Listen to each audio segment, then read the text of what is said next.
ஒரு மனோதத்துவ டாக்டர்கிட்ட வேண்டாலும் கேளுங்க, மனநோய்னா என்ன, எதை எந்த அளவுல வைக்கணுமோ அதை தாண்டுனா அதுக்கு பேர் என்னது? மனநோய். அந்த எல்லையை கடந்துட்டா என்ன, எல்லையோட இருந்தால் அதுக்கு பேர் மனநோய் கிடையாது.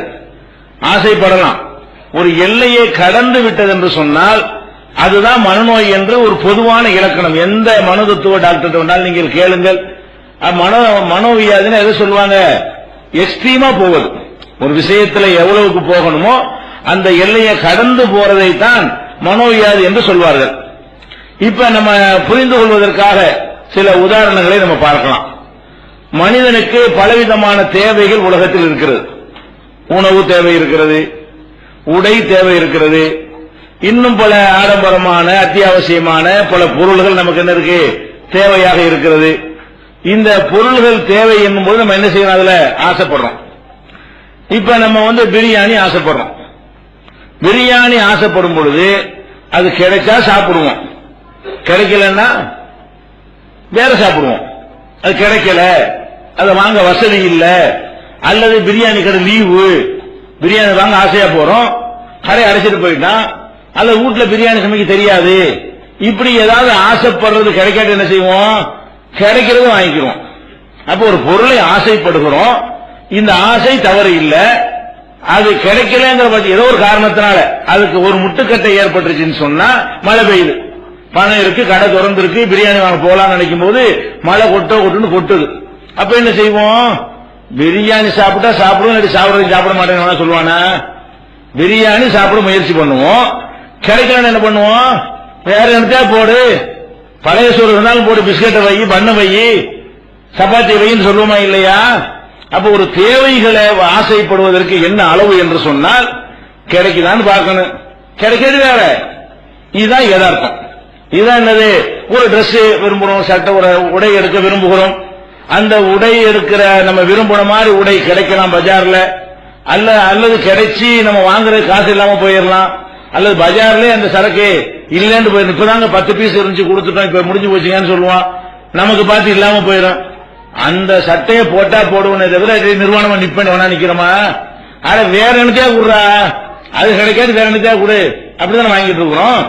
ஒரு வீட்டுக்கு தேவையான அரிசியை வாங்குறோம், ஒரு பிராண்ட் அரிசி வேணும், அல்லது ஒரு தின்பண்டத்தை வாங்குறோம், ஒரு குறிப்பிட்ட பிராண்ட் தின்பண்டம், ஒரு பிஸ்கட்டா இருக்கட்டும், சாக்லேட்டா இருக்கட்டும், வேற என்னவோ ஒன்னாக இருக்கட்டும், ஒரு செல்போன் வாங்குறோம், ஒரு குறிப்பிட்ட பிராண்டை தேடி போறோம், அது மார்க்கெட்ல அவைலபிளா இல்ல, எல்லாம் வித்து போச்சு, எங்கேயும் கிடைக்காது, அந்த பொருள் தேவைதான் என்று அவசியமா இருந்தால் அந்த தேவைகளை எப்படி நம்ம எதிர்கொள்றோம்? எல்லா தேவைகளையும், எல்லா விதமான தேவைகளை நம்ம எப்படி எதிர்கொள்கிறோம் என்றால் ஆசைப்படுகிறோம், அளவோடு ஆசைப்படுகிறோம், கிடைத்தால் சந்தோஷமாக ஏற்றுக்கொள்கிறோம், கிடைக்கலன்னா வேற என்னத்தையாவது வை, வேற எதையாவது கொடு அப்படின்னு சொல்லி என்ன செய்வோம்? கொஞ்சம் சகிச்சுக்கிற முடிஞ்சா வெயிட் பண்ணுவோம். நாளைக்கு கிடைச்சிருந்தா என்ன செய்வோம்? ஒரு நாள் சமாளிக்க முடியும், சில விஷயங்கள் தான் சமாளிக்க முடியும், சோத்துக்கெல்லாம் சமாளிக்க முடியாது. சில சட்டைக்கு என்ன செய்யலாம்? அந்த நாளைக்கு அந்த சட்டைன்னு வெயிட் பண்ணுவோம். நாளைக்கு வரலன்னா, மாசக்கணக்கில் வரலன்னா என்ன செய்யறது? பெருநாளைக்கு சேர்த்து பண்ணிக்க முடியுமா? அப்ப பெருநாளைக்கு ஓடணும்னா என்ன செய்வோம்? அது கிடைக்கிறது வேற இடத்தையா கொடுப்போம், நல்லா கொடுப்பா, அந்த இதை கொடுப்பா, இந்த இதை கொடுப்பான்னு கேட்கிறோமா இல்லையா? இதுதான் நார்மல். இப்படி நடக்கிற மனுஷன் தான் யாரு? நார்மலா இருக்கிறான்னு அர்த்தம். அதான் மெண்டலா இல்ல, மனநோயாளியா இல்ல, ஒரு தேவைகளை அணுகிற விதத்தில் அவன் அணுகுகிறான். இதுதான் விஷயம்ங்க. அதே மாதிரி பல தேவைகள்ல ஒரு ஆணுக்கு பெண் தேவை, பெண்ணுக்கு அது ஒரு தேவைதான். அல்லாஹ் எப்படி படைச்சிருக்கிறான்? ஒரு ஆணுக்கு ஒரு பெண் தேவை என்கிற நிலையிலையும், ஒரு பெண்ணுக்கு ஒரு ஆண் தேவை என்கிற நிலையிலையும் படைத்திருக்கிறான். அந்த தேவை எதனால? அவர்களுக்கு ஒரு இன்பம் கிடைப்பது என்பது ஒரு காரணம், ஒரு வாரிசுகளை உருவாக்குவது, சந்ததிகளை உருவாக்குவது இன்னொரு காரணம். அப்ப இந்த 2 காரணங்களுக்காக வேண்டி, இன்னும் சொல்ல போனால் சந்ததிகள் உருவாவதுதான் காரணம், அது உருவாவதற்காக வேண்டி அதுக்குள்ள ஒரு இன்பத்தை எல்லாம் வச்சிருக்கலாம். இல்லாட்டி என்ன செய்ய மாட்டான் யாருமே, அந்த மாதிரி கஷ்டப்பட மாட்டான், சிரமப்பட மாட்டான். சந்ததிகள் மனித இனம் பெருக வேண்டும் என்று சொன்னால் அதை பெருக்குவதற்காக இவங்களுக்கு ஏதாவது ஒரு கிடைக்கணும், ஒரு சுகம் கிடைக்கணும், அப்பதான் அதுக்காக அவர்கள் முயற்சி பண்ணுவார்கள் என்று சொல்லி அல்லாஹ் என்ன செய்யறான்? அந்த மாதிரியான ஒரு செட்டப்பை ஏற்பாடு பண்ணி வைத்திருக்கிறான். அப்ப இது ஒரு தேவை. ஒரு ஆண் ஒரு இளைஞனாக இருந்தான்னு சொன்னா அவனுக்கு ஒரு வாழ்க்கை துணையா ஒரு பெண்ணு தேவை. ஒரு பெண்ணு வயசுக்கு ஒரு பருவமடைந்த ஒரு பெண்ணாக இருந்தால் அவளுக்கு என்ன தேவை? ஒரு ஆண் தேவை. இது இது யாரும் படிச்சு பல்கலைக்கழகத்தில் போய் ஆராய்ச்சி பண்ணி தெரிஞ்சுக்கிற விஷயம் கிடையாது. இயல்பா எல்லாருக்கும் ஒரு எல்கேஜி மாதிரி ஒரு விஷயம். இந்த தேவைய ஒரு பெண்ணை ஒருத்தன் விரும்புறான்னு வைங்க, தப்பு கிடையாது. ஒரு பெண்ணு ஒரு ஆணை விரும்புறாங்கன்னு வைங்க, தப்பு கிடையாது. விரும்புனா அடைய முயற்சி பண்ணுவோம். முறைப்படி கல்யாணம் பண்ணுவதற்கு வாய்ப்பு இருக்குதா, மார்க்க சட்டத்துக்கு உகந்ததா இருக்குதா, பல விஷயங்களுக்கு ஒத்து வரக்கூடியதா இருக்குமா, எல்லா விஷயங்களையும் அலசி பார்க்கிறோம். சரியா வரல, பெற்றோர்கள் வேணாங்கிறாங்க, ஊர் உலகத்தில் உள்ளவங்க வேணாங்கிறாங்க, உனக்கு தெரியலப்பா அவசரப்படாத அப்படின்னு சொல்றாங்க. உடனே பைத்தியம் முடிக்கிறதா? அப்படியா? வேற ஒண்ணு வேற ஏதாவது அதான் வேற. நார்மல் தான் என்ன அர்த்தம்? நார்மலாக ஒருத்தன் இருக்கிறான் என்று சொன்னால் விரும்புவது ஒரு நல்லது மாதிரி நம்ம விரும்புறோம். நம்ம ஒரு கடையில் நீங்க ஜாமான் வாங்க போறீங்க, ஒரு புதுசா விளம்பரம் பண்றான், மார்க்கெட்ல என்ன செய்யறான், இந்த பொருள் இந்த மாதிரி ஒரு சிறப்பு உள்ளது அப்படின்னு டிவில எல்லாம் விளம்பரம் பண்றான் சொல்லி காசு எடுத்துட்டு வாங்க போறீங்க. வாங்க போகும்போது என்ன செய்யறான் ஒருத்தன், இதைத்தான் நேற்று வாங்கிட்டு போனது வாங்கிறாதங்கிறான். நீங்க ஒரு பொருளை வாங்க போறீங்க, டிவில விளம்பரத்தை பார்த்துட்டு வாங்க போறீங்க. ஏற்கனவே நேற்று வாங்கியிருப்பான்ல, அவன் என்ன செய்யறான், அடே இது வாங்கிற விளம்பரம் தான் பண்றாங்க, சொன்னபடி இருக்காது, நாளைக்கு வெளுத்து போயிடும், கிழிஞ்சு போயிடும், சாயம் போயிடும், அதுக்கு போவாது, இந்த என்ன பர்பஸுக்கு நீ வாங்குறியோ அதை நிறைவேற்றாது அப்படின்னு சொல்லி ஒருத்தன் கடையில் நின்று சொல்றான். வாங்குவோமா? பாசையா தான் போனோம், டிவியை பார்த்து அந்த மயக்கிற விளம்பரத்தை எல்லாம் பார்த்துட்டு இதை கண்டிப்பா நாளைக்கு வாங்கியே தீரணும் அப்படின்ட்டு போறோம். அதுல அனுபவப்பட்ட ஒருத்தன் அதனுடைய கேடுகளை சொல்லும் பொழுது, அப்படின்னா நம்ம வெளிப்பக்கத்துல மயங்கிடக்கூடாது அப்படின்னு சொல்லி துன்வாங்கிறோமா இல்லையா? இது நார்மல். நான் ஆசைப்பட்டுட்டேன்ல, அது கிழிஞ்சா எனக்கு என்ன, அது நாசமா போன எனக்கு என்ன, அது அழுக்கு போக அந்த சோப்பு வாங்கி அழுக்கு துவைக்க அழுக்கு போகாட்டி எனக்கு என்ன, வாங்குற பேனை எழுதாட்டி எனக்கு என்ன, வாங்கத்தான் செய்வேன், அதான் எனக்கு வேணும். இதான் மெண்டலு. மெண்டலுக்கு அளவுகள் என்ன, மனநோய்க்கு அளவுகள் என்னன்னு கேட்டா, அனுபவப்பட்டவன் பார்த்தவன் ஒன்றவெல்லாம் சொல்றான், இது சரிப்பட்டு வராதுப்பா, இந்த மாப்பிள்ளை பையன் சரியில்லை, இந்த பொண்ணு சரியில்லை, உனக்கு தெரியாது, அந்த வயசு கோளாறுல சில விஷயங்களை நீங்க கவனிக்க மாட்டீங்க அப்படிங்கிற காரணத்தை சொல்லும் பொழுது என்ன செய்யறான்னு கேட்டா, அதெல்லாம் கிடையாது அப்படிங்கிறான். தாய் வேணா, தந்தை வேணா, அண்ணன் வேணா, தம்பி வேணா, யாரு வேணா, ஊர் வேணா, உலகம் வேணா, இங்க மார்க்கமும் வேணா, மதமும் வேணா, ஒண்ணுமே வேணாம் என்கிற அளவுக்கு ஒரு முத்தி எக்ஸ்ட்ரீமா போனால் இது எப்படி நார்மல் இதை எடுத்துக்கொள்வது? இதை எப்படி எந்த ஒரு மனோதத்துவ நிபுணர்கிட்ட போய் கேட்டாலும் இவன் ஒரு நார்மலா இருக்கான், இதை நார்மல் சொன்னா எல்லாத்தையும் சொல்லப்ப இதை நார்மல் அவன் சொல்லி விடுவானே. ஆனால் இதே மாதிரி ஒவ்வொரு சோத்துல இருந்து ஆடையில இருந்து எல்லாத்துக்கும் இப்படி நடந்தான்னு சொன்னா அவனை நீ நார்மல் சொல்லுவியா? அப்ப நார்மலுக்கு என்ன அர்த்தம்? நார்மல்னா அதுக்கு கணக்கு இருக்கிறது, ஆசைப்படலாம், கிடைச்சா வாங்கிக்கணும், இல்ல வேற ஒண்ணு, அவ்வளவுதானே. ஒரு சுகம் தானே அது கிடைக்கணும், இது சரியா வராட்டி வேற ஒண்ணு. இதுதான் இஸ்லாம் உலகத்துக்கு சொல்லக்கூடியது, இதுதான் மனோதத்துவ ரீதியாகவும் சரியானது. இன்னும் சொல்ல போனா இந்த ஒரு 50 வருஷத்தை எடுத்துக்கிறங்க, இந்த முசீபத்லாம் இந்த 50 வருஷமா தான். இந்த முசீபத்லாம் எது? இந்த காதல் கத்திரிக்காய்ங்கெல்லாம் 50 வருஷமா தான் இதெல்லாம் என்ன இருக்கிறது, நடந்து கொண்டு இருக்கிறது. இதுக்கு முந்தின காலங்கள்ல எல்லாம் என்ன மாதிரி கல்யாணம் பண்ணாங்க? ஒரு ஆணுக்கு ஒரு பெண்ணு தேவை என்பது நடக்காம இருந்துச்சா? அத கல்யாணம் பண்ணி தாய் தந்தையர் தான் கல்யாணம் பண்ணி வைக்கிறாங்க. இந்த மாப்பிள்ளை அந்த பொண்ணு அதுக்கு முன்னாடி பார்த்தே இருக்க மாட்டான், இந்த பொண்ணு அந்த மாப்பிள்ளைய பார்த்தே இருக்காது. இன்னும் சொந்த பந்தங்கள்ல இருந்தா பார்த்திருப்பாங்க. குடும்பத்துக்கு வெளியே பொண்ணு எடுத்தாங்கன்னு வைங்க, அதுக்கு முன்னாடி எந்த விதமான உறவு பழக்கம் எதுவுமே இருக்காது. திடீர்னு கல்யாணம் பண்ணி வச்ச உடனே அப்படியே ஒருத்தருக்கு ஒருத்தர் இணங்கி கடைசி வரைக்கும் சாவுற வரைக்கும் டைவர்ஸ் இல்லாம, விவாகரத்து பண்ணாம, பஞ்சாயத்து இல்லாம குடும்பங்களை பல லட்சக்கணக்கான வருஷங்களா நடத்தினாங்களா இல்லையா? பல லட்சக்கணக்கான வருஷங்களாக இப்ப இந்த 50 வருஷமாக மீடியாக்கள் ஊடகங்கள் வந்த பிறகு செய்தாங்களே காட்டுறாங்களே, இதுக்கு முன்னாடி எல்லாம் வாழ்க்கை வாழ்ந்தாங்களே அவங்க நார்மலான மக்கள். அவங்க நினைச்சாங்க, பார்த்தா சரி இதுல அந்த பொண்ணு வேணாப்பா அப்படின்னு வேற ஒண்ணு பண்ண போய்ங்க, பிடிச்சு கொஞ்சம் பார்க்கலாம், பிடிக்கலாம், பிடிச்ச ஒன்னே ஒண்ணு உலகத்தில் இருக்குமா? ஒரு மனிதனுக்கு பிடித்த உணவு ஒன்னே ஒண்ணுதான் இருக்குமா? பிடித்த உடை ஒன்னே ஒண்ணுதான் இருக்குமா? பிடித்த பேனா ஒன்னே ஒண்ணுதான் இருக்குமா? பிடித்த விஷயங்கள் லட்சம் இருக்கும். வேண்டுமானால் பிடிக்காத நீ தேர்ந்தெடுக்காத, இந்த ஒண்ணுதான் பிடிக்குதுன்னு சொல்லுவது என்னது? அதே எக்ஸ்ட்ரீம்ங்கிறது, அதான் அளவுக்கு மீறி போறது. இந்த 700 கோடி மக்கள்ல பாதி பேர் ஆம்பளை பாதி பேர் பொம்பளைன்னு வச்சுக்கிட்டா, அப்ப 350 கோடி ஆம்பளைல இந்த ஒருத்தன் தானே இருக்கிறான், 350 கோடி பொம்பளையில ஒரே ஒரு தானே. அப்படி நினைப்பது பைத்தியக்காரத்தனமா நார்மலா? இது மனநோயா அல்லது இது எதிர சேர்ப்பது? அப்ப அந்த மாதிரி என்ன செய்யணும், ஆயிரக்கணக்கான உணவுகளை எல்லாம் படைத்திருக்கிறான்.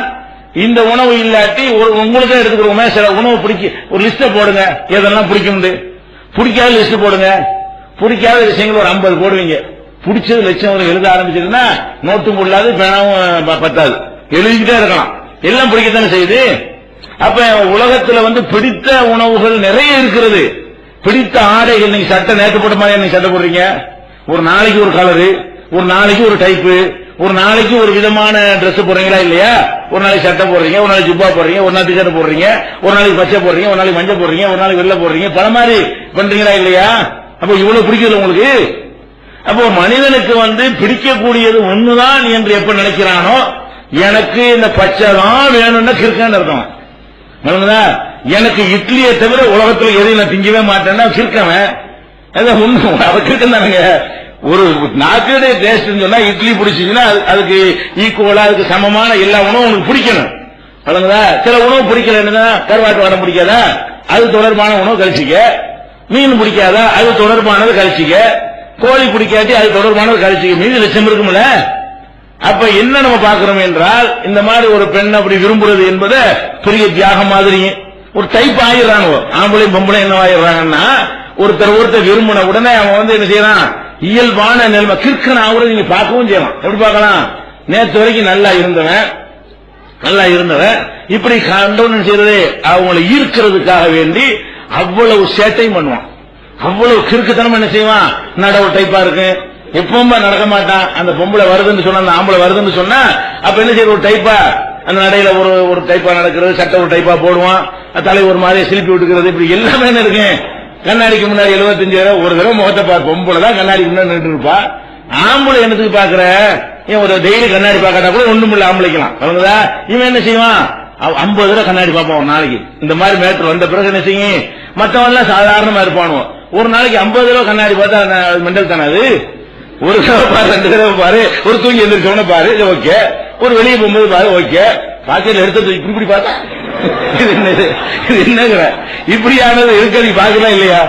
இந்த மாதிரி கண்ணாடி எடுத்து பார்த்தானே நீ விளைவிக்கலாம், என்னமோ ஒரு கோளாறு இருக்குது, இவன் எதையோ ஒரு லைக் பண்றான்னு செய்யணும். அதெல்லாம் அறிகுறிகள், இதை வச்சு விளங்கி கொள்றோம். அப்ப என்ன பார்க்கணும்னு கேட்டா, விரும்பலாம். ஒரு ஆணு ஒரு பெண்ணை விரும்புதல் என்பது அன்றிலிருந்து இருக்கிறது. நான் சொல்லக்கூடிய இந்த மனநோயான காதலத்தான் நான் இல்லைங்கிறேன். ரசூல் ஸல்லல்லாஹு அலைஹி வஸல்லம் காலத்துல அன்னைக்கே சொல்லிருக்கமா இல்லையா? உம்மு சுலைம் அவங்கள அபூ தல்ஹாங்கிறவரு பக்கத்து வீட்டுக்காரரு, அவர் என்ன செய்யறாங்க, உங்களை நான் கல்யாணம் பண்ணிக்கிறேன்.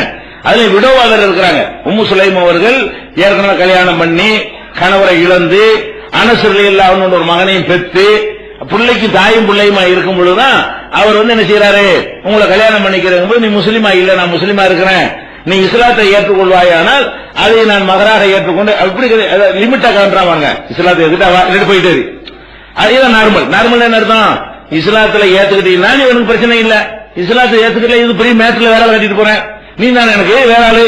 அப்ப எப்படி பாக்குறாங்க, இதுவும் காதல் தான், இதுவும் விருப்பம் தான், இதுவும் அன்பு தான், இதுவும் ஒரு விதமான ஒரு ஆண் பெண்ணுக்குரிய ஈர்ப்பு தான். ஆனால் இந்த ஈர்ப்புகளுக்கு ஒரு எல்லை வச்சிருந்தாங்களா இல்லையா? இந்த விதிமுறைக்கு உட்பட்டு இருந்தால் வா, இல்லாட்டி போய்கிட்டே இரு. இந்த மாதிரி இருப்பார்களே. ஆனால் அப்ப என்ன நினைக்கல, இதுதான் இவர் தான் இவதான், இதுதான் தப்பு, இவன் தான் இவதான் நினைச்சாலேயே அது மனநோய் இருக்கு என்பதை நம்ம என்ன செஞ்சுக்கிறேன் விலைக்கு தோல்வி. இரண்டாவது, இப்படி யாரையும் நேசிக்காதீங்க. ஒரு ஆணை நேசிச்சாலும், நண்பரை நேசிச்சாலும், நண்பியை நேசிச்சாலும் சரி, தாய் புள்ள அல்லாம ஏற்படுத்தின உறவுக்கு ஒண்ணும் செய்ய முடியாது. அதை நேசிக்கலாம், அது நம்ம உண்டாக்கணும். நம்மள ஒரு ஆள் வாப்பா ஆக்கிக்கிட்டோம், நம்மள ஒரு ஆள் அம்மான்னு சொல்லிக்கிட்டோம். அது ஒன்னோட ஒண்ணு இரண்டரை கலந்து அல்லாஹ் உருவாக்கின உறவுகள் இருக்கு பாருங்க. அது எவ்வளவு வேணாலும் எக்ஸ்ட்ரீமா நீங்க நேசிக்கலாம். தாயை தாயை எவ்வளவு வேணாலும் நேசிக்கலாம், தந்தையை நேசிக்கலாம், தந்தை பிள்ளையை நேசிக்கலாங்கிறது அது இயல்பா உள்ளது. இது அல்லாம ஒரு ஆணும் பெண்ணை விரும்புறதுல இந்த ஒரு தேவையை தவிர என்ன இருக்குது? அன்புக்காக நேசிக்கிறோம், ஃப்ரெண்டா பழகுறோம் சும்மா சொல்லுவாங்க. ஒரு கிளவியோட பழகுவேன் பழகுறானா? அன்புக்காக சொன்னா அது அந்த மாதிரி வயசா இருக்கணும், அந்த மாதிரி அழகா இருக்கணும், எடுப்பா இருக்கணும், கவர்ச்சியா இருக்கணும். அப்ப சும்மா நடிக்கிறது, பொய்யா என்ன செய்யறது? அது நாங்க அன்புக்காக ஒருத்தருக்கு ஒருத்தர் உறுதுணையா இருப்போம், பேச்சு துணையா இருப்போம் சொல்வதாக இருந்தால் 55-60 கிளவியோட பழகிட்டு இருக்கலாம் தானே. பேசிக்கணும் தானே, நல்ல அனுபவமா நிறைய விஷயம் சொல்லி தருவாங்கல்ல, பொதுவான விஷயம் சொல்லி தர்றேன். அப்ப இந்த மாதிரி எல்லாம் எதுக்கு சொல்றோம்னு கேட்டா, இந்த காதல்ங்கிறது அவ்வளவுமே நம்மளை ஏமாத்துறாங்க. அது நல்லது மாதிரி அதுக்கு ஒரு தினத்தை வேற வச்சு காதலர் தினம்னு சொல்லி என்ன செய்யறது, அதுக்கு ஒரு பெரிய எல்லாம் கட்டி அதுக்கு பரிசு கொடுக்கணும் போகணுங்கிற மாதிரி ஆக்கி அன்னைக்கு இந்த வியாபாரம் பிச்சுக்கிட்டு போகும் இல்லையா, அதுக்காண்டி வர்த்தகர்கள் இருந்து எல்லாமே வர்த்தகம் தான், எல்லாம் வர்த்தக நோக்கத்தில் உள்ள இப்படி கிரிக்கெட் மாதிரி விளையாட்டை வச்சுக்கிட்டு நம்மளை சம்பாதிக்கிறானோ அதே மாதிரி இந்த காதல்ங்கிற கான்செப்டை வச்சுக்கிட்டு தான் நிறைய பேருக்கு பொழப்பு போடுது. அதிகமான பேருக்கு பொழைப்பு ஓடுது, இந்த காதல்ங்கிற கான்செப்ட்ல தான் அதிகமான பேருக்கு பொழைப்பு ஓடுகிறது. அதனால இந்த மாதிரி செய்கிறார்களே தவிர, அதனால இது இப்படி நினைச்சா ஏன் நீங்க தோல்வி நினைக்கிறீங்க? இதுதான் யதார்த்தம் நினைச்சுக்கிட்டீங்களா? நேசிப்போம், நேசிக்கிறீங்க, ஒரு முஸ்லீம் இல்ல, ஒத்து போகுமா? ஒத்து போகாது. அப்படி நீ சிலாத்து வர்றியா, உன் சொல்லி கல்யாணம் பண்ணிக்கிறோமான்னு சொல்லு, ஒத்துக்கிட்டா ஓகே, இல்லன்னா போயிட்டே இருப்பா வேலையை பார்த்துட்டு அப்படின்ற வேண்டியதை முடிஞ்சு வச்சிருக்காத. ஒரு சிம்பிள் மேட்டர் தானங்க. குடிகாரனா இருக்கிறான், லவ் பண்றேங்கிறா, நீ குடிகாரனால விட்டுருணும், இதோட விட்டா நான் குடும்பத்துல சொல்லி அந்த மாதிரி பேசிக்கலாம். ஒருத்தர் நேசிக்கும் போது எப்படி உம்மு சுலைம் அவர்கள் ரசூலுல்லாஹ் காலத்திலேயே இந்த மாதிரி ஒருத்தர் விரும்பும் பொழுது ஒரு பதிலை சொன்னார்களோ அந்த மாதிரி வரம்புக்குள்ள நின்று ஒரு பதிலை சொல்லக்கூடியவர்களாக ஆணும் பெண் இருந்தார்களே, ஆனால் அவங்க சராசரியான ஒரு நிலையில இருக்கிறார்கள் என்று அர்த்தம். இவங்க அதை தாண்டி விட்டார்கள் என்று சொன்னா, சராசரிக்கு அப்பால போய்விட்டார்கள் என்று சொன்னா மனநோயாளிகளாக இருக்கிறார்கள். அதனாலதான் சொல்றான், இந்த லைலாண்டு ஒருத்தர் இருந்தான், லைலாண்டு ஒருத்தர் இருந்தார் பொம்பளை. சங்க இலக்கியத்துல காதலுக்கு உதாரணம் என்ன? லைலா மஜ்னூன் தான். லைலாவை மஜ்னூனையும் சொல்லுவாங்க. லைலா என்ன? அந்த பொம்பளைக்கு பேரு. மஜ்னூனுக்கு என்ன அர்த்தம்? லூசுன்னு அர்த்தம். மஜ்னூன்ங்கிற வார்த்தைக்கு என்ன அர்த்தம்? உமா சாஹிபுக்கும் மஜ்னூன், நபி அவர்கள் மஜ்னூன் கிடையாது எல்லாம் மறக்கணும், மஜ்னூன் சொன்னாங்க இவங்க. ரசூல் ஸல்லல்லாஹு அலைஹி வஸல்லம் அவர்களை அவங்க இறைவன்கிட்ட செய்தி வருதுன்னு சொல்லும் பொழுது அந்த எதிரிகள் பண்ண விமர்சனம் என்ன? மஜ்னூன் சொன்னாங்க. அப்ப இவனுடைய பேரு மஜ்னூன் கிடையாதுங்க, இவனுக்கு ஒரு பேரு இலக்கியத்தில் உண்டு, மறந்து போச்சு. ஆனா இவன் அந்த பொம்பளைக்காக வேண்டி இருந்தனால இவனுக்கு பேரு மஜ்னூன் வச்சிருக்கான் பாருங்க. எதுக்கு சொல்றான்னு கேட்டா, இந்த காதல்னாலேயே கிற்கணத்தை ஆய்வாங்கிறதுக்காக வேண்டி பேரை எப்படி வச்சிருக்கான்? லைலாவை காதலிச்சான், அவன் என்னவாயிட்டான்? மஜ்னூன் ஆகிவிட்டான், கிற்கனாக, ஒரிஜினல் கிற்கன் ஆகிட்டாங்க. மேலோட்டமான மனநோயாளி இல்ல, கிற்கண்டு அவனுக்கு பேரை வச்சு அவன் பேரை மறந்து போய் பேருக்கு கிற்கன் அலைஞ்சான, அதுல அவனுடைய பேராயிருச்சு. அப்பம் பாட்டம் வச்ச பேர் இதா இருக்காது, ஏதோ ஒரு பேர் இருக்கிறது. அப்ப இந்த லைலாவை காதலிச்ச காரணத்தினால அவன் மஜ்னூன் ஆயிட்டான்னா, நீங்க எல்லாரும் மஜ்னூன் தான மாதிரி போனீங்கன்னா அவன் என்ன செய்வான்? எந்த அளவுக்கு அவன் மஜ்னூன் ஆயிட்டான்னு சொன்னா, ஒரே லைலா, வேற ஒண்ணும் அவனுக்கு தெரியாது. மயிலை கண்டால் லைலா, மரத்தை கண்டால் லைலா, பாட்டை படிக்கும். மயிலை கண்டா லைலா போறான், மயில லைலா பாக்குறது. மரத்தை கண்டால் லைலா, குயிலை கண்டால் லைலாவான், அதன் குரலை கேட்டால் லைலான்னு என்ன செய்யறான்? பாட்டுல படிக்கலாம். அப்ப இவனுக்கு எதை பார்த்தாலும் லைலால. லைலாவுக்கு என்ன அர்த்தம் தெரியுமா? கருப்பின்னு அர்த்தம். லைலத்துல் கத்ர்ங்கறீங்கல்ல, இரவு. லைலத்துனா இரவு, லைலாண்டா இரவுன்னு அர்த்தம். இரவுனா கருப்பா உள்ள, கருப்பா இருக்கிறதுக்கு அடையாளமா லைலாமா. அவன் கருப்பியா தான் இருப்பானா. அந்த கருப்பி மேல இவனுக்கு ஆசை வந்து இவன் என்ன ஆயிட்டான்? எதை பார்த்தாலும் அதுல அவளை பாக்குறான். மயிலா பார்த்தா நீ நார்மலு, மயில போய் லைலாவை பார்த்தீங்கன்னா இருக்கேன் தானே. மானா பாரு, கழுதையா பாரு, குதிரையா பாரு, பொம்பளையா பாரு. அதை தாண்டி எதுக்கு நீ பாக்குற? வேற ஒண்ணா எதுக்கு பாக்குற? அப்ப இவர்கள் எல்லாம் என்ன செய்வாங்க? வேற ஒண்ணாக பார்க்கிற காரணத்தினாலதான் இது வருகிறது. இதெல்லாம் இந்த மீடியாக்களுடைய நம்ம மூளையை செலவை செய்கிற காரணத்தினால் ஏற்பட்ட ஒரு தாக்கம் தானே தவிர, வெளியில நின்று நீங்க சிந்தித்து பார்த்தீர்களே ஆனால், இப்ப என்ன இப்ப காதல்னு வச்சு என்ன செய்ய, எனக்கு இதான் வேணும், இவதான் வேணும், இவன் தான் வேணும்னு சொன்னீங்களே, இப்படி திருமணமானதுக்கு பிறகு என்ன நடப்பு என்ன? இதெல்லாம் அந்த இளமையுடைய ஒரு கோளாறு. இளமையில அந்த கோளாறுன்னு கூட சொல்ல, இந்த கோளாறு அன்னைக்கெல்லாம் இருக்கல, இவங்க உண்டாக்குனது செயற்கையான முறையில. இந்த மாதிரி மீடியாக்களை ஒரு புனிதமான காதல் புனிதம், இதை போய் என்ன செய்யலாம்? கிற்கன ஒரு புனிதமா. அப்ப புனிதமானது அப்படியாக்கும் இப்படியாக்கும் சொல்லிட்டு அதுக்கு ஒரு பாடல்கள் எல்லாம் போட்டு விட்டு அதுக்கு ஒரு பில்டப் கொடுத்தோம். நமக்கு என்ன ஆகுதுன்னு கேட்டா, அது நம்ம காதலிக்காட்டி நம்ம ஒரு மாதிரியா பார்ப்பாங்கன்னு நினைக்கிறாங்க. காதலிச்சா ஒரு மாதிரியா பார்க்கணுமே நினைக்கிறான். எல்லாரும் நம்ம மட்டும் காதலிக்க நம்ம ஒரு டைப்பா சேர்த்துருவாங்களோ இப்படிங்கிற அளவுக்கு ஆக்கிவிட்டாங்க. ஒரு பழமொழி சொல்லுவாங்கல்ல, எல்லாரும் நிர்வாணமா இருக்கிற ஊர்ல நம்ம மட்டும் என்ன செய்ய கோவணம் கட்டிட்டு போக முடியுமா? எல்லாம் நிர்வாணமா இருக்கிறான், நம்மளும் நிர்வாணமா போனா தான் அந்த ஊர்ல மரியாதை. நம்ம மட்டும் ஒரு டவுசர் போட்டு போனோம் வைங்க, நம்மளுக்கு இருக்குன்னு பார்ப்பான். இங்க டவுசர் போட்டு போனான், அவன் எல்லாம் நிர்வாணமா இருக்கிறான். எல்லாரும் நிர்வாணமா இருக்கிற ஊர்ல நிர்வாணமா போனா அவன் நார்மலா, அவன் டவுசர் போட்டு போனா அவன் பரவாயில்லைன்னு சொல்லணுமா இல்லையா? சொல்ல மாட்டான். ஏன்? அவன மாதிரி இல்லையில இவனுக்கு இருக்கான்றாங்க. இப்படியான ஒரு தோற்றத்தை உலகத்துல உண்டாக்குன காரணத்தினாலதான் இவன் என்ன செய்யறான், மாயையில வீழ்ந்து இத அவன் மூழ்கி இருக்கிற காட்சியை பார்க்கணும். இது ஒரு முதல்ல மனநோய் விளங்கிக்கிறங்க. ரெண்டாவது ஒரு மனிதன் மனநோயாளி என்பதற்குரிய சில அறிகுறி என்னன்னு கேட்டா, அவன் இயல்பாக செய்ய வேண்டிய கடமைகள் அந்த பொறுப்புகளை எல்லாம் எப்ப மறந்து விடுகிறானோ புறக்கணித்து விடுகிறானோ அது மனநோய்க்கு ஒரு அறிகுறி. இது நேற்று வரைக்கும் நல்ல ஸ்கூல்ல ஃபர்ஸ்ட் மார்க் வாங்குவான், ஒரு அந்த பொம்பளை புள்ள வாங்கிட்டு இருக்கும். இந்த மாதிரி ஒரு பஞ்சாயத்து வந்துச்சுன்னு வைங்க, அப்புறம் முட்டை தான். அப்ப என்ன விளங்குது, ஒரு விஷயத்துல ஈடுபட எந்த அளவுக்கு மூழ்கி விட்டான் என்று சொன்னால், மற்ற எதையும் நான் பார்க்க மாட்டேன், படிப்பு எனக்கு வேணாம், மற்ற எதுவும் எனக்கு தேவையில்லை, தாய் வேணாம், தந்தை வேணாம், ஒண்ணு வேணாம், இவன் தான் வேணும், இவன் தான் வேணும். ஒரு முத்தி போகக்கூடிய நேரத்தில் அவனால் படிக்க முடிகிறதா, வேலை பார்க்க முடிகிறதா, ஒரு வேலையில ஒழுங்கு அட்டென்ட் பண்ண முடிகிறதா? அப்ப எந்த ஒரு கடமைகள்லாம் அவன் செய்ய வேண்டும், அவனுக்கு உலகத்துக்கு செய்யற கடமையை விட்டுருங்க, அவனுக்கே செய்ய வேண்டிய சில கடமைகள் இருக்கா இல்லையா? தூங்கவே மாட்டானே, ஏன் தூங்காம படுத்து அப்படின்னு நினைச்சிட்டே இருப்பான். பல நாட்கள் தூங்க மாட்டான், கிற்காலம் தூங்க மாட்டான், தூக்கத்துக்கு மருந்தெல்லாம் கொடுப்போம், இவனும் தூங்குவது கிடையாது. அப்ப இந்த மாதிரியான ஒரு நல்ல விளைவுகளை நீங்க பார்த்தீங்கன்னு சொன்னா, நீங்கள் மனநோய் சம்பந்தமா நிறைய நூல்கள்லாம் எழுதியிருக்கிறார்கள். அதை படிச்சு பாத்தீங்கன்னா மனநோயுடைய அறிகுறிகள்னு போட்டிருப்பாங்க. அதுல ஒரு 75 அறிகுறி இவனுக்கு இருக்கும். யாருக்கு இருக்கு, மனநோய்க்கு அறிகுறின்னு போட்டிருப்பான் பாருங்களேன். அதுல 75% அறிகுறிகள் இந்த காதல்கிற பாத்தீங்கன்னா கவனிச்சு பாத்தீங்கன்னா டிக் பண்ணி வந்தீங்கன்னா எல்லாமே இருக்கும். அப்ப என்ன நம்ம உலகனே இது தேவையில்லை, இது என்னடா ஒரு ஆணும் பெண்ணு சந்தோஷமா இருக்க போறீங்க, இதுதான் மேட்ரு. இதுக்காக வேண்டி என்ன அவன் இல்லாட்டி அவன் இல்லாட்டி இவன் இல்லாட்டி அவன் போக வேண்டியது, ஒரு முறையா கல்யாணம் பண்ணிக்க.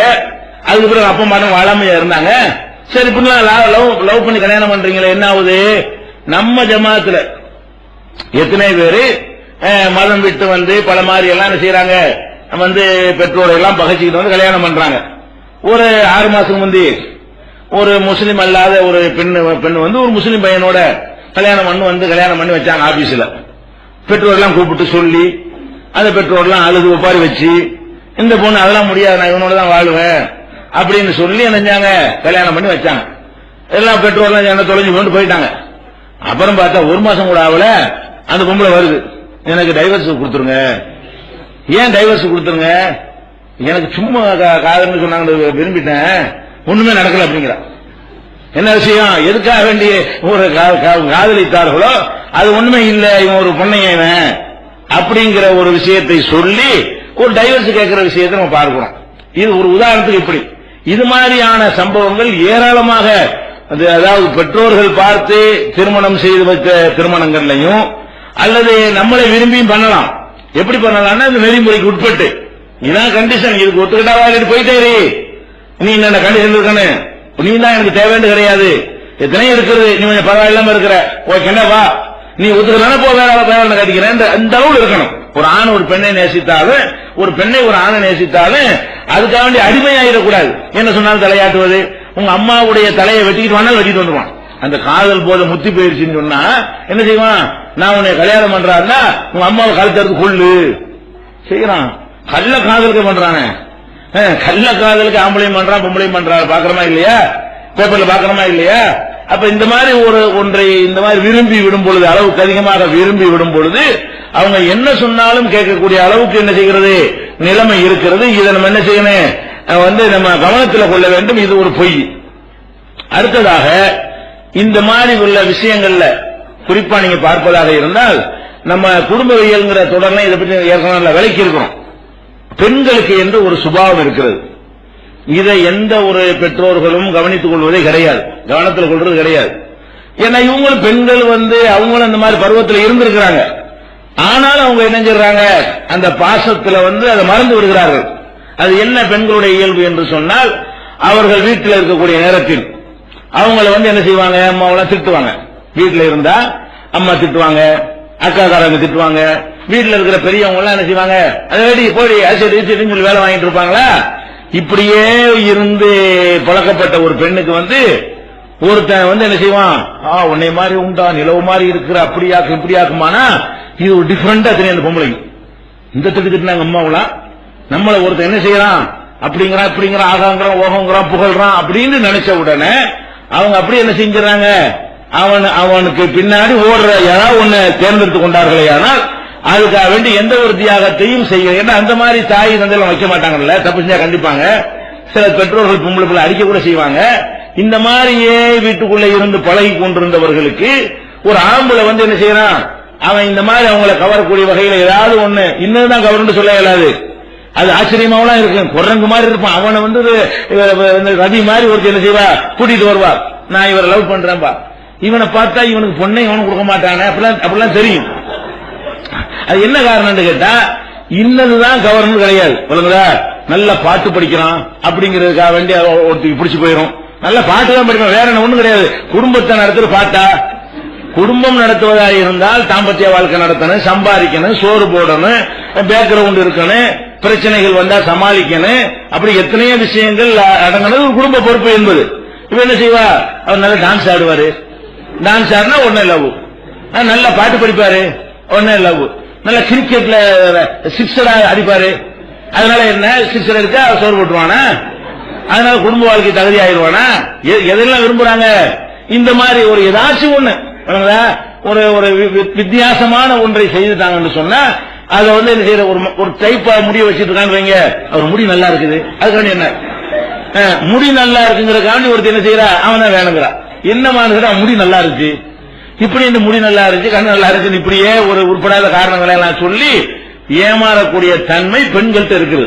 நல்லா விளைவிக்கணும். பெண்கள் நீ என்னதான் நினைச்சாலும் சரி, என் புள்ள மார்க்கத்தில் பேணுதலா இருக்கும், என் புள்ள 5 வேளை தொழுவும், என் புள்ள தகஜத்தெல்லாம் விடாது, என் புள்ள குரான் ஓடிக்கிட்டே தான் இருக்கும் அப்படிம்பாங்க. அந்த மாதிரி புள்ளதான் ஓடி போயிடும். ஏன் தெரியுமா, அது என்னதான் இருந்தாலும் அந்த பெண்களை பொறுத்த வரைக்கும் முதல் இடம்ங்கிறத காலியா வச்சிருப்பாங்க. அல்லாஹ்வுல உங்களுக்கு முதலிடம் கிடையாது, மார்க்கம் எல்லாம் முதலிடம் கிடையாது. ஒரு ஆம்பளை தான் முதலிடம் அவங்களுக்கு. அந்த ஆம்பளை காதல் மூலமா வந்தாலும் அவன் தான் முதலிடம். முறையாக பெற்றோர்கள் கல்யாணம் பண்ணி வச்சாலும் அவன் முதலிடம் ஆயிரானா இல்லையா. ஒரு பொம்பளையே பெற்றோரை கல்யாணம் பண்ணி வைக்கிறாங்க, கல்யாணம் பண்ணி வச்ச உடனே இவங்க தான் அழுது துடிச்சிட்டு இருப்பாங்க. பூந்த வீட்டுக்கு போயிடுச்சு, புள்ள போயிடுச்சு, இப்படி உட்காந்து அழுவிக்கிட்டு உமா வாப்பா அழுகிட்டு இருப்பாங்க. அந்த பொண்ணு ஏதாவது அழுகுதா, அங்க போய்கிட்டு அதான் வாழ்க்கையாண்டு ஆகி அப்படியே அங்க சந்தோஷமா இருந்துகிட்டு அப்படியே போயிடும். ரொம்ப கொடுமைகள் நடக்கிற 1-2 இடங்கள்ல வேண்டுமானால் அந்த கொடுமையின் காரணமாக அப்படி இருப்பார்களே தவிர இவங்களுக்கு தாய் பெருசா தெரியாது, தகப்பு பெருசா தெரியாது. இன்னொரு வீட்டுல போய் செட்டில் ஆயிருக்காங்க. அப்படியே இந்த பெண்களுடைய தன்மை என்னன்னு கேட்டா, இன்னொரு ஆம்பளை வீட்டுக்கு போய் அவன் தான் எல்லாம் என்ன செய்யறது, அவனுடைய காதல்ங்கிற தேவையில்லை, கல்யாணம் பண்ணி வச்சா கூட, முறையாக பெற்றோர்கள் பண்ணி வச்சா கூட பெண்கள்கிட்ட இந்த ஒரு தன்மை இருக்கிறது. அப்ப நம்ம என்ன வழங்கணும், கல்யாணம் பண்ணி வைத்தால் எப்படி அந்த புருஷனை விட்டு கொடுக்க மாட்டாளோ, கல்யாணம் பண்ண பிறகு வாப்பாட்ட வந்துகிட்டு எனக்கு இதை புருஷனுக்காக கொடுன்னு கேட்கறா, சண்டை பிடிக்கிறான். இல்லன்னு தெரிஞ்சு கூட வாங்கக்கூடிய மகள்கள் இருக்கிறாங்க. ஏன், புருஷனா பஸ்ட் அப்படின்னு ஆயிடுது. அப்படியான ஒரு பெண்களா இருக்கும் பொழுது நீங்க முறையாக அந்த புருஷனை அமைத்து கொடுக்கணுமே தவிர அதை தாமதப்படுத்தினாலோ வேறு விதமாக அவங்க ஒருத்தனை அவங்களாகவே இவன் தான் நமக்கு புருஷனா வரணும்னு தேர்ந்தெடுத்து கொண்டாலோ அவங்க அதனால தாய் வேணா தரப்ப வேணாங்கிறாங்க. இத்தனை இந்த மாதிரி மேட்டர்கள் வருது. நம்ம தனியா அந்த பொண்ணையும் அவங்களுடைய பெற்றோர்களையும் பேச விடுகிறோம்.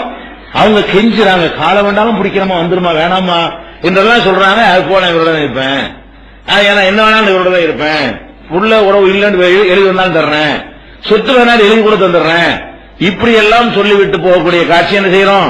பல சம்பவங்கள் நம்ம தலைமையகத்திலே வரக்கூடிய சம்பவங்கள் எல்லாம் பார்த்து கொண்டிருக்கிறோம்.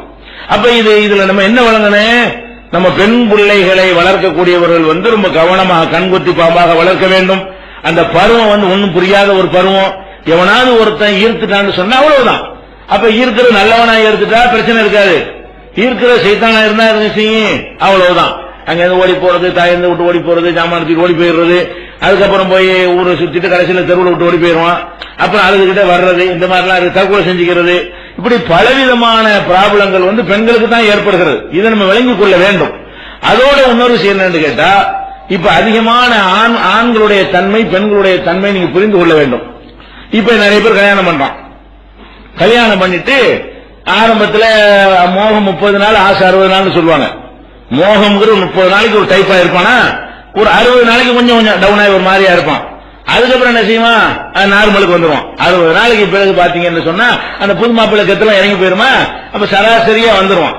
அப்படி வரக்கூடிய நேரத்தில் என்ன அவன் நினைக்க மாட்டான், ஆம்பளை மனசு என்ன நினைக்கும்னு கேட்டா, இதுக்கு போட்டு தேவையில்லாம சுமந்துகிட்டு இருக்கனு, இது தேவைதான வாழ்க்கை என்கிற மாதிரியான ஒரு நிலைக்கு வருவான்.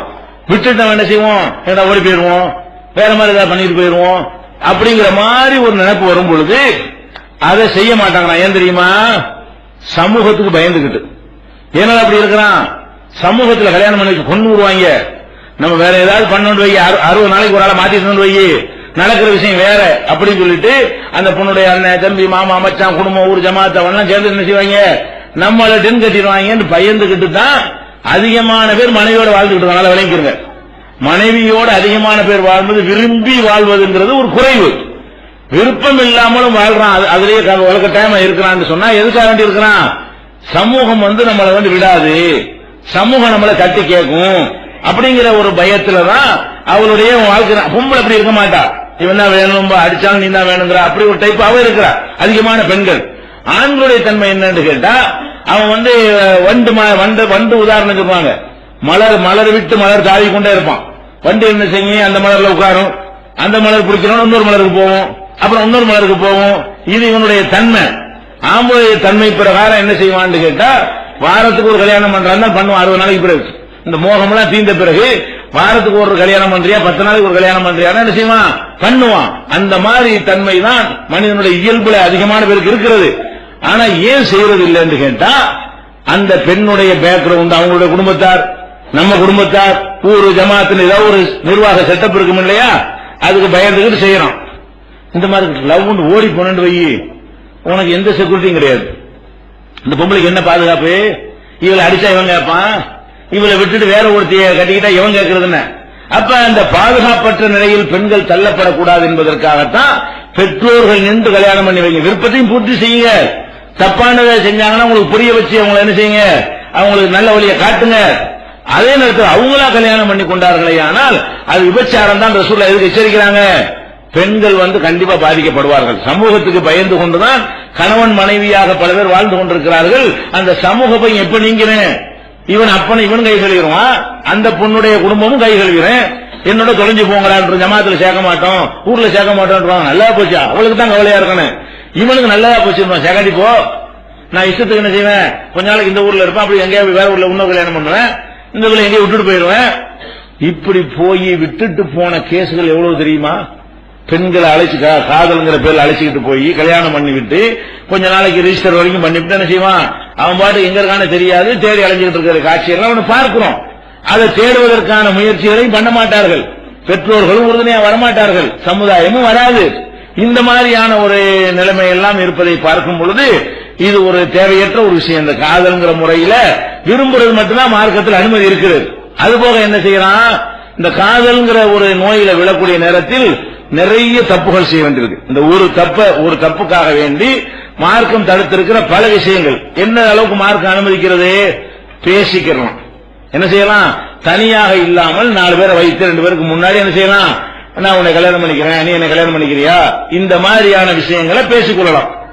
தனியா இருக்கிறதுக்கு அனுமதி இருக்கிறதா, தனியா இருக்க அனுமதி இல்லை. யாரா இருந்தாலும் கணவன் மனைவி தான் தனியா இருக்கலாம். அல்லது ரத்த சம்பந்தமான உறவுகள் திருமணம் செய்வதற்கு தடுக்கப்பட்ட அண்ணன் தங்கச்சி வாப்பா மகள்ங்கிற மாதிரியான உறவினர்கள் தனிமையில் இருக்கலாம். இது இல்லாத மற்ற பேரை ஒரு பெண்ணோட ஒரு ஆண் தனியாக இருப்பானே ஆனால் இல்லாக்கான சாலிதகம சைத்தான், 3வதா சைத்தான் இருப்பான் அப்படின்ற மார்க்கம் நமக்கு ரசூல் ஸல்லல்லாஹு அலைஹி வஸல்லம் சொல்லித் தருகிறார்கள்.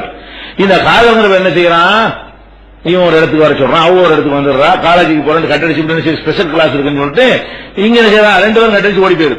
தனியாக அங்க சுத்துறது இங்க சுத்துறது. மெரினாவுல பாத்தீங்கன்னா வெயில் டிவில எடுத்து காட்டுறாங்க, வெயில் மண்டை புழக்கிற வெயில்ல வந்துகிட்டு இந்த போர்வை போத்தி உட்கார்ந்துகிட்டு ஒரு ஆண் பெண்மா உட்கார்ந்து பண்ற சேட்டையெல்லாம் என்ன செய்யறான், படத்தை எடுத்து காட்டுறானா. அப்ப எவ்வளவு வெறி குடிச்சு போய் அலைகிறாங்க பாத்தீங்களா இல்லையா. அப்ப இந்த மாதிரி எல்லாம் நம்மள என்ன செஞ்சிருது, அது கொண்டு போய் விடக்கூடிய காட்சியை பார்க்கிறோம். அதனால இந்த தனிமையில இருக்குதல் என்பது, தனிமையை 3வது சைத்தான் இருப்பான்னு சொன்னாங்களே, அதை நோக்கி தள்ளப்படும் பொழுது ஒரு இஸ்லாமியன் எப்படி இந்த காதலை ஏத்துக்கிற முடியும், இது ஒண்ணு. அதே மாதிரி தனிமையில இருக்குதல் என்பது நம்ம செல்போன்ல பேசிக்கிறாங்க இல்லையா, அதுவும் தனிமை தான். தனிமைனா எதுக்காண்டி தனிமையில இருக்கக்கூடாது, இப்ப ஒரு 2 பொம்பளை 2 ஆம்பளை இருக்காங்கன்னு வைங்க, அப்ப நம்ம ஒரு பொம்பளை பேசணும்னா லிமிட்டா பேசுவோம், அளவா பேசுவோம், பேச வேண்டியதை பேசுவோம், அனுமதிக்கப்பட்டதை பேசுவோம். ஒரு பெண்ணு ஒரு ஆண் மட்டும் இருந்தாங்கன்னா என்ன வேணாலும் பேசுவோம். அப்ப அது தனிமையாயிடுது. தொலைபேசி என்பது தனிமையா இல்லையா? அவங்க தூரத்துல இருந்தாலும் அவ தனியா ஒரு இடத்துல இருக்கா, இவன் தனியா ஒரு இருந்தான்னு சொன்னா அவங்க ரெண்டு பேரும் பக்கத்துல ஒட்டிட்டு உட்கார்ந்து இருக்கும்போது என்ன பேச முடியுமா, அதெல்லாம் பேச முடியுமா இல்லையா? அப்ப தனிமையில் இருப்பதுங்கிறத இந்த போன் ஏற்படுத்தி கொடுத்திருக்கா இல்லையா, செல்போன்கிற மூலமாக. அப்ப இத காதல்ங்கிற பேர்ல என்ன செய்யறான், இதையும் செய்யக்கூடிய காட்சி. ஒரு முஸ்லிமை பொறுத்த வரைக்கும் இத எந்த காலத்தையும் ஏற்றுக்க முடியாது. இது அல்லாஹ்விடத்துல பெரிய பாவியாக சைத்தானோட மூணாவது வைத்துக் கொண்டு இவன் எப்படி குடும்பம் நடத்த போறான் அப்படிங்கிற விஷயங்கள்லாம் இருக்குது. அதனாலதான் இதை பற்றி எல்லாம் மார்க்கம் என்ன செய்கிறதுன்னு சொன்னா பல கண்டிஷன்களை நமக்கு கற்றுத் தருகிறது. நபிகள் நாயகம் ஸல்லல்லாஹு அலைஹி வஸல்லம் சொல்றாங்க, லா யஹ்லுவன்ன ரஜுலுன் பி இம்ராத்தின், எந்த ஒரு ஆணும் எந்த ஒரு அந்நிய பெண்ணோடும் தனித்து இருக்கவே கூடாது. அப்படி இருந்தால் இல்லா கான காலிதஹும ஷைத்தான், மூணாவதா ஷைத்தான் இருப்பான். இவங்க ரெண்டு பேரும் நினைச்சிட்டு இருக்காங்க, மூணாவது ஷைத்தான் இருப்பான். அப்ப ரெண்டு பேர் இருந்தார்களே ஆனால் மூணாவது ஷைத்தான் இருப்பான். அதே நேரத்தில் நபிகள் நாயகம் ஸல்லல்லாஹு அலைஹி வஸல்லம் அவர்கள் ஹிஜ்ரத் செஞ்சு போனாங்க. அப்ப ஒரு குகையில போய் அவங்க அபூபக்கர் என்ன செய்யறாங்க, பதுங்கி ஒதுங்கி கொண்டிருக்கிறார்கள். எதிரிகள் நெருங்கி வந்துட்டாங்க, பிடிச்சிருவாங்கன்னு சொல்லும்போது ரசூலுல்லாஹ் நினைச்சாங்க, நம்ம ரெண்டு பேரும் இல்ல மூணாவது அல்லாஹ் இருக்கான்னு சொன்னாங்க. அப்ப நல்ல தோழமைக்கு மூணாவது யார் இருப்பா, அல்லாஹ் இருப்பான். நல்ல தோழர்கள் ரெண்டு பேர் இருந்தாங்கன்னு சொன்னா அவங்க ரெண்டு பேரும் கிடையாது. ஒரு நல்ல விஷயத்துக்காக வேண்டி ரெண்டு ஆண்கள் அல்ல ரெண்டு பெண்கள் பேசிக்கொண்டு மார்க்க விஷயமா பேசிட்டு இருக்காங்க, அந்த ரெண்டு பேர் இருந்தார்களே ஆனால் அங்க மூணாவது யார் இருப்பான், அல்லாஹ் இருப்பான். ஒரு ஆணும் பெண்ணும் அந்நிய ஆணும் அந்நிய பெண்ணும் தனியாக இருப்பார்களே ஆனால் அங்க கண்டிப்பா மூணாவதா என்ன செய்வான், ஷைத்தான் இருக்கத்தான் செய்வான். இந்த தனிமை இந்த காதல்ங்கிற பேர்ல இருக்கா இல்லையா? அப்ப மார்க்கத்தை இது மனநோயாவும் இருக்கிறது. அது எப்படி நீ மனைவி என்கிற ஒரு உரிமையை கொடுக்காம கணவன் என்கிற ஒரு உரிமையை நீ பெறாம எப்படி நீங்க தனியா சுத்துறது, எப்படி நீங்க தனியா பேசிக்கொள்வது, எப்படி திருமணத்திற்கு பிறகு மனைவி இடத்துல பேச வேண்டிய விஷயங்களை எல்லாம் கணவனிடத்தில் பேச வேண்டிய விஷயங்களை எல்லாம் எப்படி நீங்க ஒருத்தர் பேசிக்கொள்ள முடியும்? அதை பேசிக் கொள்கிறார், அதான் நடக்கிறது. காதலுங்கிற பேர்ல இந்த மாதிரி வந்த அந்த சார்ஜ் பண்றது தெரியும். இவனுக்கு பிரச்சனை இல்லை, பொம்பளைக்கு பிரச்சனை இல்லை, அவன் சார்ஜ் போட்டு கொடுத்துருவான். என்ன செய்யறான்னு கேட்டா பொம்பளை என்ன பண்றாள், ஒன்னா நீங்க போன் தான் கொடுப்பீங்க, ரீசார்ஜ் இவன் பண்ணி விட்டுருவான். இவன் ரீசார்ஜ் பண்ணிட்டு இவன் பண்ணிக்கிட்டு இவனுக்கு செலவு அள்ளிக்கிட்டே போகும். பொய்யான காரணம் சொல்லி வாப்பாவை ஏமாத்தி இம்மாவை ஏமாத்தி என்ன செய்வான், திடீர்னு பாக்கெட்டு மணி அதிகமாக திருடிட்டு போவான். வீட்டுல இருந்து களவு எடுத்துட்டு போய் என்ன செய்வான், அவனுக்கு சார்ஜ் பண்ணணும். ரொம்ப ரொம்ப பேசுறாங்கல்ல, ஜோடி ஆஃபர்னு போட்டாங்கன்னா அந்த செல்போன் வாங்குறது ஒண்ணுக்கு ஒண்ணு ஃப்ரீ, ஜோடி ஆஃபர்னு போட்டு விட்டுருவாங்களா, அந்த ரெண்டு போனுக்கு மத்தியில பேசிக்கொண்டால் ஃப்ரீன்றவன அது மாதிரி ரெண்டு வாங்கி கையில கொடுத்துருவான். இது விடிய விடிய பேசலாம். அப்ப இது இதெல்லாம் ஒரு நோயா இல்லையா? இதெல்லாம் ஒரு மார்க்கத்துக்கு உகந்த ஒரு செயலா இதெல்லாம்? அப்ப மார்க்க ரீதியாக பார்த்தாலும் இது இந்த மாதிரி காதல்ங்கிறதுக்கு இடமே கிடையாது. அப்ப ஏன் தோல்வின்னு உனக்கு வருது? இப்படி ஒரு கான்செப்டே இல்லைன்னா தோல்வி மேட்டர் எங்க இருக்குன்னு அதை வேணாம்னு அடிப்படை வேணாம்னு சொல்றோம். அப்ப தோல்விங்கிற பேச்சே வர்றது காரணம் என்னன்னு கேட்டா அவன் எப்ப காதல்ல விடுவான்னு அப்பவே தோத்துட்டான். இந்த காதல்ல மார்க்கம் அனுமதிக்கிறவங்கள ஒருத்தர் விரும்பி உம்மாட போய் சொல்லி பாப்பாட்ட சொல்லி நான் அவளை விரும்புறேன், நான் இவரை விரும்புறேன், கல்யாணம் பண்ணித்தாங்கன்னு கேட்கறது அது ஒரு நாகரிகமான ஒரு விஷயம். அந்த அளவோட நிறுத்திக் கொள்வது. அதை தாண்டி போனோம்னு சொன்னா அது என்ன ஆகிறது? அதுவே மனநோயா இருக்கும் பொழுது அப்புறமேல தோத்தா என்ன ஜெயிச்சா என்ன? அதனால ஒரு நன்மையும் கிடையாது. இது திருமதியில 2091 ஹதீஸ்ல பார்க்கிறோம். அதே மாதிரி நபிகள் நாயகம் ஸல்லல்லாஹு அலைஹி வஸல்லம் எச்சரிக்கை பண்றாங்க, மா தரக்து பாதி ஃபித்னத்தன் அலர் அலர் ரிஜாலி மினன் நிசா, எனக்கு பிறகு நான் விட்டு செல்கிற ஃபித்னாக்களிலேயே குழப்பங்களிலேயே மனிதர்களுக்கு ரொம்ப ரொம்ப ரொம்ப கேடு வரக்கூடிய ஒரு ஃபித்னா என்னவென்று சொன்னால் ஆண்களுக்கு பெண்கள், பெண்களுக்கு ஆண்கள் ஒண்ணுதான் சொல்லுவாங்க. அப்ப ஆண்களுக்கு பெண்களும் பெண்களுக்கு ஆண்களும் தான் பெரிய கேடு தரக்கூடிய ஃபித்னா. ஃபித்னாவிலே பெரிய ஃபித்னா என்னன்னு கேட்டா ஒரு ஆம்பளை இந்த மாதிரி பொம்பளை விஷயத்தை மாட்டினா அவ்வளவுதான், ஒரு பொம்பளை ஒரு ஆம்பளை விஷயம் இந்த மாதிரி போனான்னு சொன்னா அவ்வளவுதான், அவங்களுடைய வாழ்க்கை எல்லாத்தையுமே நாசமாக்கி விடும். இதை தவிர வேற ஒன்றை நான் விட்டு செல்லவில்லை. எனக்கு பிறகு இந்த சமூகத்தில் ரொம்ப பெரிய கேடு ஏற்படுத்தக்கூடிய மேற்று என்னன்னு கேட்டா இந்த காதல்ங்கிறத அப்படி சொல்றாங்க. இதான் பித்தனா இல்லாட்டியா பித்தனா ஆகுது? அவபாட்டு தொழுது இவபாட்டு நோம்பு வச்சுட்டு என்ன அதே பித்தனாக போகுது? பித்தனா எங்க வருது? இவன் என்ன எந்த காதல் அதுதான் சொல்றாங்க. இந்த காதல் மேற்றத்தான் நான் விட்டு செல்லக்கூடியதிலேயே பெரிய பித்தனாங்கிறது அந்த வார்த்தையை சொல்றாங்க. ஒரு ஆணுக்கு ரொம்ப கேடு தரக்கூடியது இந்த பெண்கள் விஷயமாக அவன் நடந்து கொள்ளக்கூடிய விதம் தான் அப்படின்னு ரசூல் ஸல்லல்லாஹு அலைஹி வஸல்லம் சொன்ன ஒரு செய்தி புகாரியில 5096வது ஹதீஸ்ல இடம்பெற்றிருக்கிறது. அடுத்ததாக இப்ப நம்ம சொன்னோம்ல ஒரு தேவையை எந்த அளவு எப்படி மனோதத்துறையை ரசூலுல்லாஹ் வளர்க்கறாங்க. நீங்க ஒரு வெளியே போறீங்க, கல்யாணம் பண்ண ஒரு ஆளு, திருமணம் பண்ண ஆளு மனைவியோட இருக்கக்கூடிய ஒருத்தர் என்ன செய்யறாரு, வெளியே போகும் பொழுது ஒரு அழகான ஒரு பெண்ணை பார்த்து அவருக்கு லேசா என்ன செய்யுது, ஒரு மாதிரியா சலனம் வருகிறது, ஒரு மாதிரியான ஒரு ஆசை வருகிறதுன்னு வைங்க. அப்ப அவர் என்ன செய்யணும், ரசூல் ஸல்லல்லாஹு அலைஹி வஸல்லம் வளர்க்கறாங்க, இன்னல் மராத துக்பில் ஃபீ சூரத்தி ஷைத்தானின், சில பெண்கள் ஷைத்தான் தோற்றத்தில் வருவார்கள், எல்லாரும் அல்ல. சில பெண்கள் என்ன செய்வாங்க, ஷைத்தான் தோற்றம் என்ன போகும்போது ஒரு ஆம்பளை இருக்கணுங்கிறதுக்காக வேண்டிய ஒரு டைப்பா நடக்கிறது, ஒரு டைப்பா ட்ரெஸ் பண்றது, ஒரு டைப்பா நறுமணம் பூசிக்கொள்வது, இந்த மாதிரியாகவே சில பேர் நடப்பார்கள். பொமன் வஜத மின்றாலிக்க செய்யன், இந்த மாதிரி ஒன்றை உங்களில் யாராவது அடைந்தீர்களேயானால் பொல் ஏத்தி அகலகு, உடனே வீட்டுக்கு போ. அது மாதிரி பார்த்து என்ன செய்யணும், அவளுக்கு பின்னாடி ஓடாம என்ன செய்யணும், வீட்டுக்கு போய்விடு. இன்னதாலிக்க எருத்து மாஃபி நப்சி, இது அவன் உள்ளத்தில் உள்ள அந்த காம உணர்வை தடுக்கும். அங்க அந்த மேட்டரை முடிஞ்சிருமா இல்லையா, அந்த உணர்வுகளுக்கு குடும்பத்தில் வீட்டில் போய் வழிகால தேடிக்க அப்படின்னு சொல்றாங்க. அதே மாதிரி இன்னொரு வாசகத்தில் ரசூல் ஸல்லல்லாஹு அலைஹி வஸல்லம் சொல்றாங்க, அதாவது அவளிடத்தில் இருப்பதுதான் இவளிடத்திலும் இருக்கிறது, ஒரே மாதிரியான சுகந்தா, அதுல ஒன்னும் டிஃபரெண்ட் இல்ல என்கிற மாதிரியும் ரசூல் ஸல்லல்லாஹு அலைஹி வஸல்லம் என்ன செய்யறாங்க, அந்த வார்த்தையை சொல்லி இந்த தேவைகளை எப்படி அணுகணுங்கிற ஒரு சைக்காலஜி அடங்கி இருக்கிறது. அதுக்கே இப்பதான் வேணும்னு அழைகிற, உனக்குன்னு ஒரு இருக்கா இல்ல, கல்யாணம் பண்ணி இருக்கிறீங்களா, உனக்கு மனைவி இருக்காளா இல்லையா, அவரோட உன்னுடைய வாழ்க்கை அமைத்துக் கொள் என்று இது ரசூல் ஸல்லல்லாஹு அலைஹி வஸல்லம் சொன்ன ஒரு விஷயம். முஸ்லிம்ல 3473வது ஹதீஸில் இடம்பெற்றிருக்கிறது. அப்ப இந்த மாதிரியான ஒரு அடிப்படையை நம்ம விளங்கி கொண்டோமேயானால், இந்த காதல் என்பதே ஒரு மனநோய். காதல்ல தோல்வியெல்லாம் நினைக்காதீங்க, இப்படி விரும்பாதீங்க யாரையும். எந்த ஒரு ஆண் எந்த ஒரு பெண்ணை விரும்பினாலும் அந்த எல்லைக்குள்ள உங்களுடைய கடமையை மறக்காம, வீட்டில் திருடாம, உங்களுடைய கடந்த கால செயல்பாடுகளுக்கு நேர் முரணா நடக்காம, தூக்கத்தை இழந்துடாம, அது மாதிரி ஊதாரியா சுத்தாம, பணத்தை வாரி இறக்கி வாங்குவோம், அந்த மாதிரிலாம் செய்து விடாமல் நீங்க ஒரு கண்ட்ரோலா இருந்து கொள்வதுதான் மார்க்கத்தில் உள்ளதை தவிர, இப்படி இருந்தா தோல்வியா? இப்படி நம்ம ஒரு வீட்டுல என்ன செய்வாங்க, பொண்ணு பேசுவாங்க, இவர் தான் மாப்பிள்ள, இவர் தான் பொண்ணுன்னு பேசி வச்சிருவாங்க. ஒரு மாசம் கழிச்சு ரத்தாகி போயிடும், ஏதோ ஒரு காரணத்தை வச்சுக்கிட்டு. நீங்க அன்னைக்கு நாங்க வந்திருக்கும் போது வாசல்ல இருந்து வாங்கன்னு கூப்பிடல, இப்படின்னு சும்மா ஒண்ணுமில்லாத காரணத்துக்காக வேண்டி பேசிக்கிட்டு வச்சிருவாங்க, இது மாப்பிள்ளை இது பொண்ணுண்டு. அப்ப திடீர்னு இந்த மாதிரி என்ன ஒண்ணுமில்லாத ஒரு காரணத்தை சொல்லிட்டு செய்வேன், நான் வரும்போது உங்க வீட்டுல உங்க மர்மம் இப்படி திரும்பி நின்றாரு, அதனால உங்க வீட்டு பொண்ணு எங்களுக்கு வேணாம், இப்படி ஒண்ணுமில்லாத உப்பு சப்பு இல்லாத காரணம் சொல்லுவாங்க. சரி போயிடுன்னு வைங்க, இதனால என்ன, இதனால நாமளும் செத்து போயிட்டானா, இவனுக்கு இருக்கு பிடிச்சா, அந்த பொம்பளைக்கு இருக்கு பிடிச்சா, ஒண்ணுமே ஆகல. சரி போல வேலையை பார்த்துட்டு அப்படின்னு 2 பேரும் விட்டு செய்யறாங்க, வேற ஒரு மாப்பிள்ளையை பார்க்கத்தான் செய்யறாங்க, வேற ஒரு பொண்ணை பார்க்கத்தானே செய்யறாங்க. இதான சகஜம், இதான ஏதோ ஒரு பொண்ணு வேணும், அவ்வளவுதான். அந்த பொண்ணு இவனுக்கு சந்தோஷம் கொடுக்கணும், குடும்பத்துக்கு ஏற்றவளா இருக்கணும். ஒருவன சந்தோஷத்தை மட்டும், உடல் சுகத்தை மட்டும் கொடுத்துட்டு வீட்டுல அம்மாக்கு மகளுக்கு பஞ்சாயத்து, அகாதமிக்கோட பஞ்சாயத்து இப்படி பண்ணிட்டு இருந்தா நரக வேதனை எத்தனை இருக்கு, அதெல்லாம் பார்ப்பாங்க. குடும்பத்தாரா என்ன செய்வாங்க, அதெல்லாம் பார்த்து செய்து வைப்பார்கள். அப்ப இது மாதிரியான ஒரு அடிப்படையை நம்ம புரிந்து கொண்டோமையானால், இந்த காதல்ங்கிற ஒரு பெயர்ல வச்சுட்டு நம்ம என்ன செய்ய மாட்டோம், மனநோய்க்கு ஆளாக மாட்டோம். நார்மலா ஒரு முஸ்லீம் இதுல விழவே மாட்டான், நேர்மையா கரெக்டா இருந்துருவான், பேசுவது கொள்வதெல்லாம் தப்பே கிடையாது. ஆனால் அந்த நெறிமுறைகளை இந்த மாதிரி மீறுவது கண்டிப்பாக அது மனநோய் தான். உலகமெல்லாம் சேர்ந்தது வர்த்தக நோக்கத்தில் இப்படி சொன்னாலும், உலகத்தில் உள்ள எல்லா மனோதத்துவ நிபுணர்களும் இதை மனநோய்னு சொல்றாங்க. ஒரு விதமான ஹார்மோன் சுரந்த என்ன செய்யறான், ஒரு கிறுக்கன் ஆகிறாங்க சொல்லி காட்டுகிறார்கள்.